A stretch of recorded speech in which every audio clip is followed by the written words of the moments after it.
Hey guys, this is Lewis here at Res Publicae. I just wanted to sort of make a catalog of my progress with Latin according to the method that Justin from Justin Learns Latin has laid out over the past year and a half or so of his videos. He's created like a learning plan that's essentially just one giant graded reader catalog towards eventually reading the classical authors like Cicero and Caesar and whatnot, your normal Latin goals for the language. So I'll begin with how I actually learn the language. I don't use Anki. I solely do reading. I don't use any of the comprehensible input videos that he has on his list or the Legentibus listening. I've thought about using the Legentibus app for listening, especially when I'm driving and whatnot. But I have an Android phone and I pay for Legentibus on the iPad.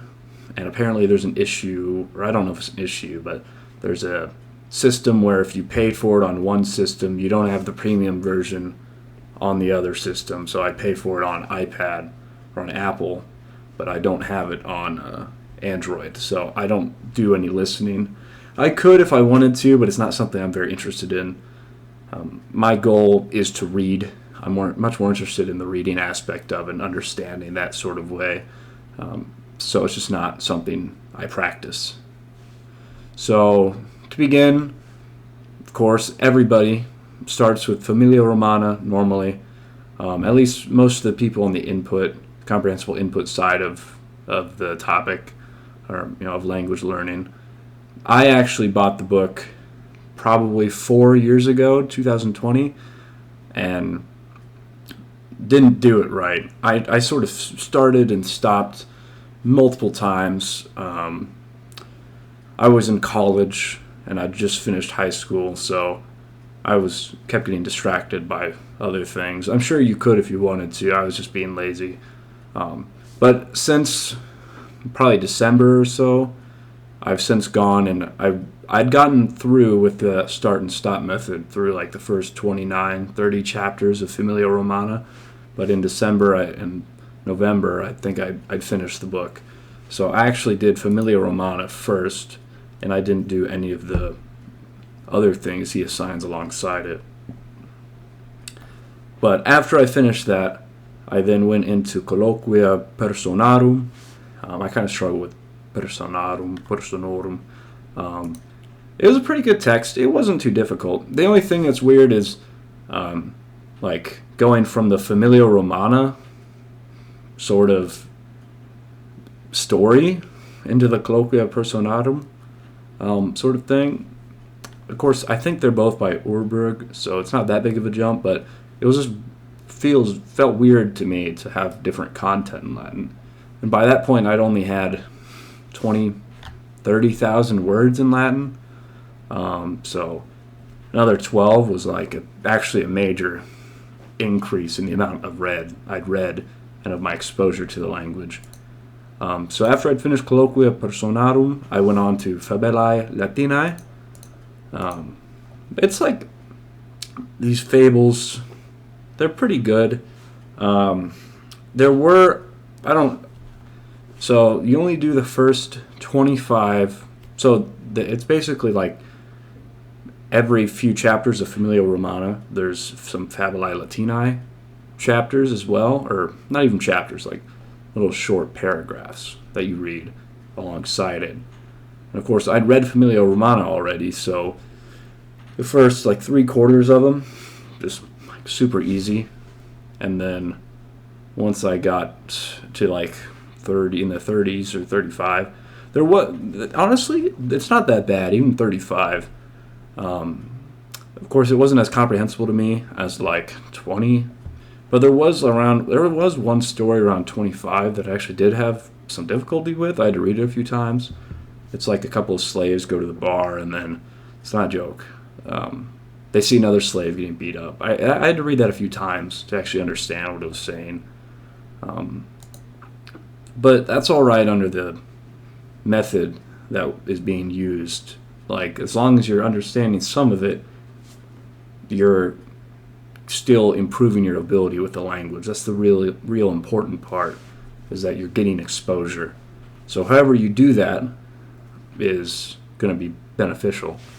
I believe here Justin includes a YouTube playlist, 2 YouTube playlists, featuring like those Minecraft videos and Scorpio Martianus and stuff.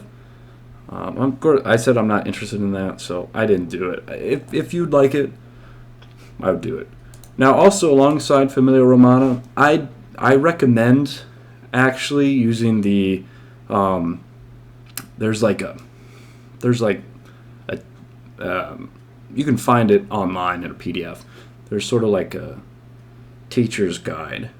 Now, it's not like a translation, but I think it's useful for like either before or after you read a chapter to actually get an explanation of sort of what's being introduced in that chapter, because I think it can help keep all of the grammatical elements that are introduced.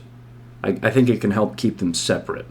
Because what I've noticed is I didn't do that, and that sometimes when I'm reading, I just ignore like the pluperfect. I'll just put it in with the perfect tense. So like the I read versus I had read, I'll just say I read, or I'll just think I read. And I think the teacher's guide is actually useful in that way, because I don't do any memorization of the tenses. I actually had begun doing the tenses like years ago. I memorized the feminine version of the first declension. Maybe that could be useful, just so you actually know like what the cases are. But honestly, for learning Latin, the declensions aren't the hard part. I think it's the verbs. Of course, declensions make it more difficult to speak, I think. But when you're reading, like most of the time, I think your brain just picks that up pretty easily. In the beginning, it's sort of tough, but that's also when you're trying to like anglicize everything in your mind. As you get more developed in Latin, I think the cases just mostly stop being an issue. You can mostly tell what's going on. It's just vocabulary and sometimes the verb. So then, after doing this, returning back to the list, Justin recommends doing a bunch of Legentibus alongside some of the later chapters of Familia Romana. And I read these, they're pretty good. I enjoyed them. It was really refreshing to get something other than Familia Romana. I mean, I love the series, or I love the book. Like, it's super useful. I don't know if there's a better way to learn Latin at the moment, but it's just really refreshing just to get actual stories. Compared to Lingua Latina, it's like, okay, the family does this, and then the family does this, and then the family does this, and it's like, okay, it's kind of a drag. But it's not that bad. Especially, I'll get to it later, but especially compared to some later ones. So all of these are pretty good. The interlinear translation function that Legentibus has is really nice, as well as, I think it's Daniel Pedersen. He has really good notes. I didn't use them most of the time. I don't know why. But I did use it for some later ones that will sort of like give an explanation of a grammatical concept. I don't think the notes are that important, because it's like I'm not going to remember that. But my goal is just to get as much input as possible. I'm not going to necessarily remember, oh, this is this. This specific phrase is used to indicate this. This cum clause indicates is followed by the subjunctive case. I'm just going to know that. That's the whole point. But I would still recommend doing Legentibus. It's only $10. And if you really want to, you can always just power through all the Legentibus stuff in 1 month and only pay $10. I didn't.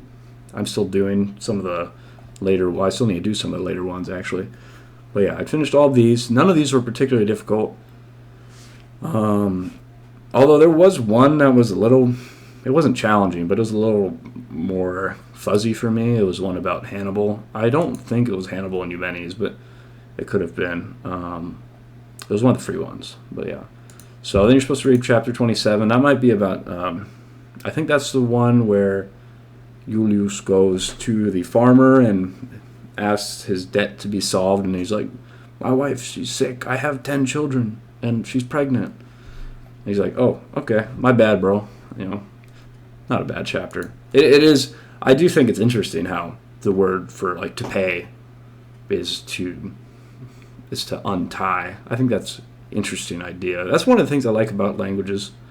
It's just how they express things in different ways. It's one of the beautiful things. Like, this isn't my first time learning a language, so I don't actually know if, like, you're a complete beginner. Like, if you only speak English, I don't know if Lingua Latina is going to be the very best method to start learning the language. If so, I would 100% recommend you watching some Latin tutorial videos about the language, at least about the case system in the very beginning. Because, like, when I was beginning, for some reason, I just had a hard time un-anglicizing my brain and the way I thought, and just opening it up to thinking about things in a different way. Like the fact that wasn't using prepositions or word order to show like the subject and the object or the indirect object. So I think some beginner-oriented grammar explanations can actually be really useful. You could also like check out. There's a Latin textbook by Duge. Like, just maybe do the first chapter or two, like up until it gets to go up until like it introduces the indirect object. I think that could be useful. A slight amount of grammar science translation at the very beginning, I think, can give you the base to just go comprehensible input from there on. Because I think there's so I think like with learning, there's going to be a curve, the efficiency. So at the very beginning, I think the grammar translation is actually more efficient than like the input method, right? But as soon as you get past like a certain point, I don't know where that point is, but as soon as you get past a certain point, the input method just blows right past it. Everybody accepts that, even like the traditional grammar translation people. It's just where you define. Some people think that it's from the very beginning that the input hypothesis is more efficient. Others think it's once you've worked through 4 years of Latin in school and you're about to start on Caesar, then you should just go read. But I think it's somewhere like right at the beginning. As soon as you're familiar with the nominative case, the accusative case, the genitive case, the dative case, and the ablative case.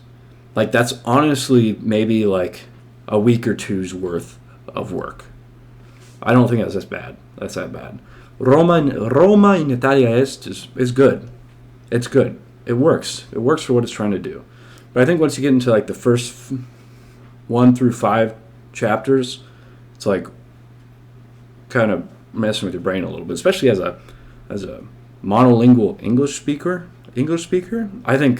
I think you need a bit more of an explanation. And why not use your native language in the very beginning, at least, as a tool to help you get the first step in your target language. So I agree 100% with this. I had already done a slight amount of Oduge years ago, and I'd watched a lot of videos about, especially the simple grammatical concepts in Familia Romana. But you could just do this if you want to. I think for the vast majority of people it's fine. So just roll with it. If you just want to follow the spreadsheet exactly, just go with it. Let's see, I was over here. Sorry, I got sidetracked. So then I went on to stories in easy Latin. It's pretty good. I like the stories. They weren't too difficult. I think there were some about Thor and other gods and whatnot. And it was good. Not perfect right where they're at. And then you go to chapter 28. I don't remember which chapter it is. And then you go to Pugio Bruti. So it's like the dagger of Brutus. This is also on Legentibus. I have mixed feelings about the story. As like a language learning tool, it's pretty good. But frankly, the story is quite limited just because they don't have much vocabulary. They don't introduce many settings. It's like they go to the pub, or whatever her name is, goes to the pub, and then she goes to the PI, and then they go back to the pub, and then they leave, and then they go back to the pub. And it's like, okay, it's kind of dragging on a bit. I think it could have been a lot shorter, but then it's like you sort of you go away from the primary intention of it, which was to, reinforce the grammar. So that's just my thought on it. I just used Legentibus for it, so it's not too bad. And then after chapter 29, I believe he has Virgo Ardens. So this is a book. It's like a short little novella. I didn't read it just because I didn't want to spend the $14 or $15 for 16,000 words. I'm sure it's an okay story. It's just not something I thought had a good ROI. I don't like buying a bunch of beginner materials. I'd rather focus on buying things that I'm interested in. I'm not really interested in the beginner materials. They're more of a tool to get into the things I'm interested in. Like I'm gonna learn as much as I can for free as possible before I have to pay for it. That's one of the good things about Legentibus. It's $10. You get all this content, which I think it's more than Virgo Ardens. That's only like 16,000. Because this is also Fabulae Latinae is also in Legentibus. It's pretty good. It's sort of like the same thing as these stories, just little fables. And then we move on to what might be the best or the worst part of the spreadsheet. They should be there. They're in a good spot. I'll say that. Justin put them in a really good spot. It's just the works themselves just drag out.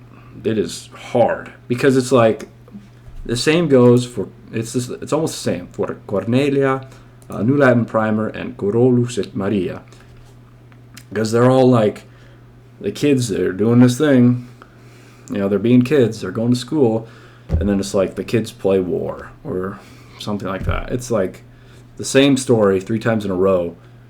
Essentially, it feels like it's a drag. It was kind of hard. It was kind of a slog. You just have to have discipline to get through it. I was kind of not paying attention a ton by the end, but I imagine they're just there. They're like a ton of these readers are just Caesar preparatory materials, so they're going to go from like easy to talking about like wars and battles and soldiers and stuff, which is interesting, but it's like in the readers they don't tell it super well. Okay, and then you also have Fabulae Latinae 30-31. I don't think these are particularly difficult. They might introduce the subjunctive. They're not too bad. And then after you read chapter 32, you get to the Cambridge Latin course. Now, I really liked the Cambridge Latin course. Like Justin says in his series, it's like you get to remember what a story's like. It's like the first one is about this family in Pompeii and sort of like right before the volcano and what's going on, and it's sort of building up to it. And then the second one is afterwards. I'm not going to spoil it, but that's afterwards in Alexandria and sort of like the journeys of the son and why he's going on this quest to do something. And crocodiles eat people and stuff or something. Yeah. So it's pretty good. That's the second one, the crocodile. And then the third one is back in England, because they visit England in the second one. And the third one's about this like evil king who's doing all this evilness. So it's actually like fun, especially compared to those 3, Cornelia and the Cornelia series. I don't know if they're in the same series. I think one of them's by the same author, or 2 of them by the same author at least. But yeah. And then you move on to, I didn't read Cloelia yet. I skipped down to, I thought it would be like the other 3. so I skipped it for a little bit, and I went to the Fables of Orbilius. They're not too difficult. They're fine. They're just simple stories. And then I did Pons Turonum is like the most unique work out of these. It's like every single sentence has the subjunctive in it. And I think for most people it might be kind of hard. If you know a language pretty well that already has a subjunctive, I don't think it will be that difficult. But there was a decent amount of new vocabulary, which kind of distracted from the whole subjunctive bit. It's good repetition. It's good practice. But if you're like a monolingual English speaker, I think the subjunctive can be slightly difficult. It's not like the final boss of Latin, like a lot of the readers treat it as Justin says. But like if you don't know Spanish or French or something like that, it might be sort of confusing. Because it's like, you know the word, but sometimes it's used in a different manner, like a hope or a wish. I would definitely recommend watching some videos on the subjunctive if you're not familiar with it, like especially Latin tutorials videos.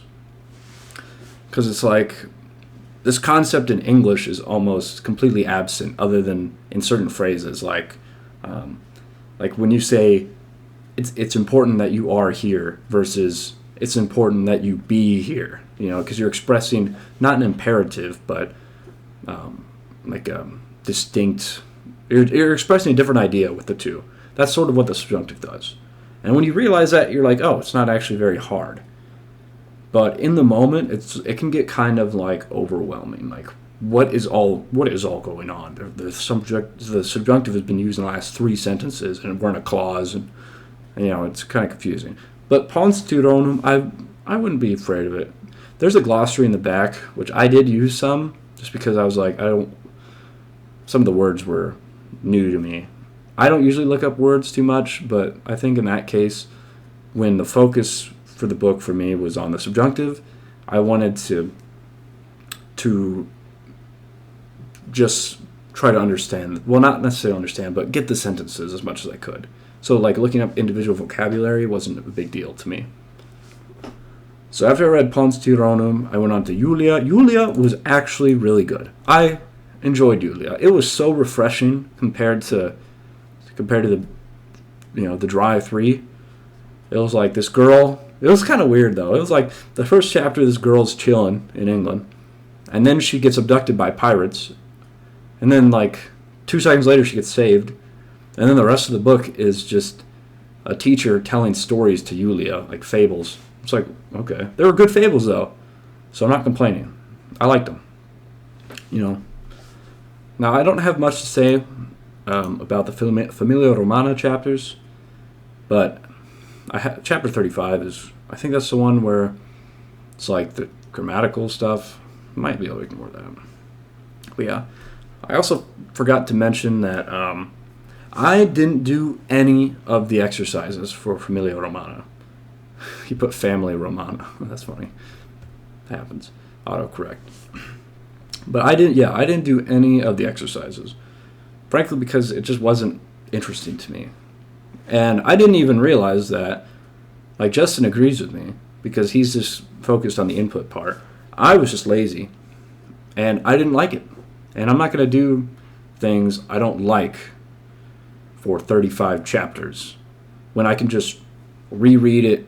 Like, I'll reread the chapter, I'll reread it once or twice, just because I want to get a better understanding, not because I want to do the chapters again. I think Justin talks about that, how it's like a survivorship bias, because the people who do the tasks assigned in Familia Romana are the most likely to reread it, and thus the most likely to move on and be successful and have their voices heard in the Latin community.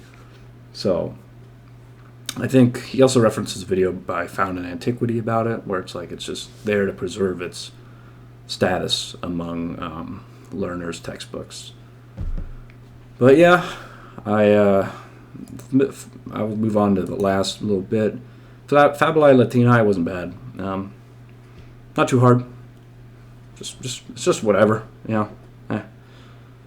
So I'll probably today be beginning stage 3, but I'm going to copy Justin a little bit and do a quick little demonstration of about where I'm at with Latin.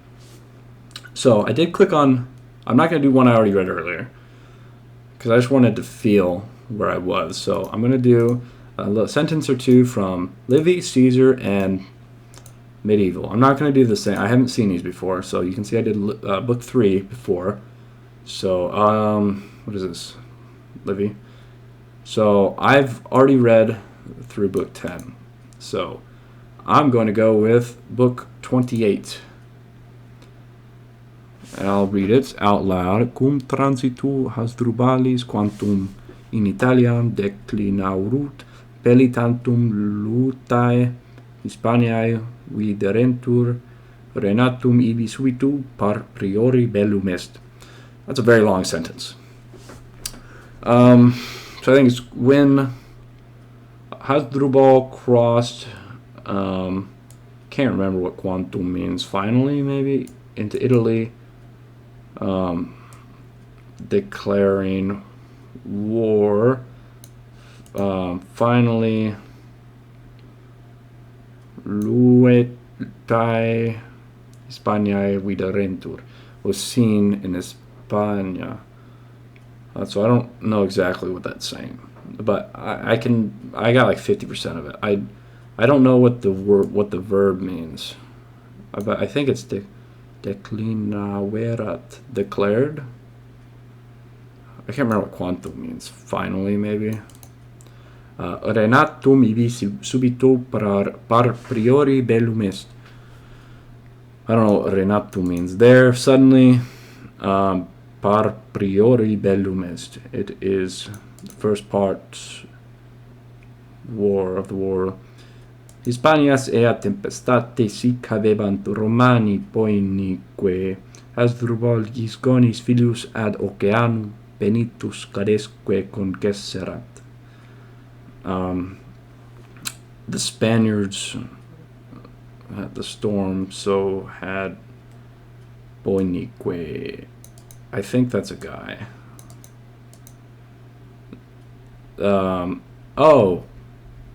The Spaniards bore that storm as if, or as had the Romans, something like that.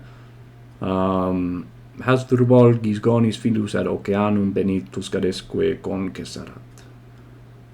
I don't know. The son of Hasdrubal Gisgonis, the son. So the son Gisgonis, the son to the ocean. Benitus, I don't know what it means. Penetrated, and beat the Gades. I don't know enough about the history of the Punic Wars, especially about the invasion of Italy. So I think I've got maybe 40% of that, roughly. We'll go to Caesar. I did look at book 4 a little bit. I have looked a little bit at book 1, so I'll go book 2. This is what all those readers were preparing me for, so hopefully this isn't too bad. Cum esset Caesar in Citeriore Gallia in hibernis ita uti supra demonstravimus. Grebi ad eum remoris ad ferebantur literisque item labieni cartior fiebat omnes belgas. I think it's when Caesar in the other part of Gaul wintered, while Caesar wintered in the other part of Gaul, in order ita uti supra demonstravimus, so that we may demonstrate our superiority. Crebri, I don't know what that word is. Ad eum remoris ad ferabantur literisque itam labieni cartior fiebat omnes belgas. I don't know what crebri. To him rumors bore, and letters item labieni, so that he was certain the labieni cartior other was all the Belgians. Quam tertiam esse Galliae partem dixeramus as we may say, the third part of Gaul to be contra populum Romanum conjurare obidesque intercedare. Against the people, the Roman people conjured obedience between themselves to give. I don't know. I'll stop there. But that was way easier. I got maybe 65% of that, 66% we could say. Like, honestly, I think I could read this. I have the Orberg book. I think I could read that with the Orberg companion. Maybe if I got another 250,000 words, I think it wouldn't be too hard. So I'm going to move on to my final one. So I was really looking forward to the Gesta Francorum, the history of the First Crusades, but I'll go to the Historia Brittonum, and I had already read this line, so I'm going to do a different line. Romani autem dum acciperent dominum totius mundi, aspritanos miserunt legatos ut obsides et gensum acciperent abilis, secut accipiebant ab universis regionibus et insulis. But the Romans, while they accepted dominion over all the world, as Britanos, I don't know what the as means, from, towards, I don't know, to the Britons sent legates ut that gems or obsidian and kensum, I don't know what that is, goods, they would accept from them. So they accepted from the world, from the ad universis regionibus, accepted from all the regions and islands. Britannia autem cum essent Turani et Turmidi legationem Romanorum contempsorunt. But the Britons, when they were something about from, I don't know if it's from what, if it's because, or I don't know if it's while or when they were tyrannical and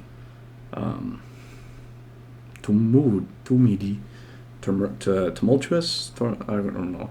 They contempted the legate of the Rome. Tunc Julius Caesar cum accipissit singulare imperium primus et obtenuissit. Then Julius Caesar, when he accepted the singular imperium, the first imperium primus and obtained, iratus es valde, et venit ad Britanniam cum sexaginta Ciulus et tenuit in ostium Tamesis.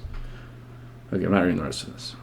But yeah, when it accepted singular empire, he was very angry and came to Britain with 600 Ciulis, I don't know what that means, and had in ostium Tamesis, like the port of Tamesis, or in ostium.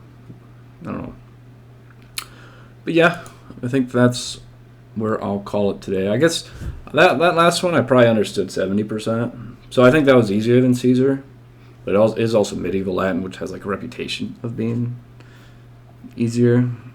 So yeah, essentially everything I wanted to talk about today. I'll put links to the description in Justin's channel. And I wanted to thank him a lot for the method. I really like the whole spreadsheet thing. For people like me, it gives a lot of direction. I think it's extremely useful. For some reason, just being able to check a box, just make sure I'll do it. Make sure it ensures I don't get distracted and just leave it alone, and make sure I'll get it done with the spreadsheet. So if you're like me and you pick up things a lot and put them back down, move to a spreadsheet. But yeah, that's everything for today. I want to thank you for watching if you did, and I'll probably make another video after stage 3. So thank you, and have a good day.